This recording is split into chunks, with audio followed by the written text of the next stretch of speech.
விசிகாவும் வந்து ஆதரவு தெரிவிச்சிருக்கீங்க. ஆனால் அந்த ஆதரவு வந்து ரொம்ப நேரம் எடுத்து சொல்ல வேண்டிய தேவை என்ன வந்துச்சு?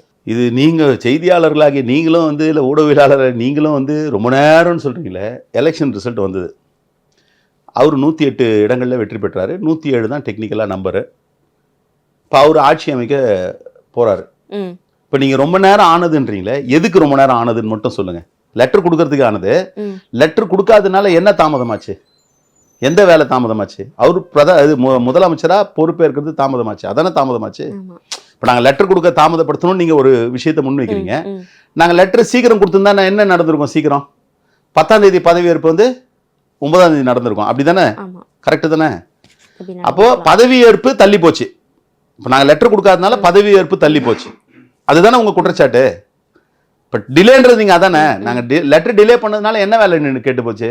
அவரோட பதவியேற்பு தள்ளி போச்சு. ஏன்னா ஏற்கனவே ஆளுநர் வந்து அதான் சொல்கிறேன். இப்போ நீங்கள் நான் புரியறதுக்காக சொல்கிறேன். இப்போ நீங்கள் நாங்கள் டிலே பண்ணோம் லெட்டர் கொடுக்கறதுக்குன்றீங்க. எங்கள் லெட்டர் சீக்கிரம் போயிருந்தா என்ன சீக்கிரம் நடந்திருக்கும்? அவர் பதவியேற்பு சீக்கிரம் நடந்திருக்கும். ரைட்.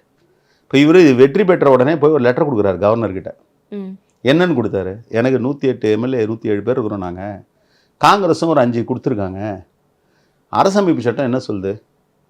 இந்த சிங்கிள் லார்ஜஸ்ட் பார்ட்டி மினிஸ்ட்ரிக்கு கிளைம் பண்ணாங்கன்னா அவங்கள பதவியேற்பு செய்யணும்.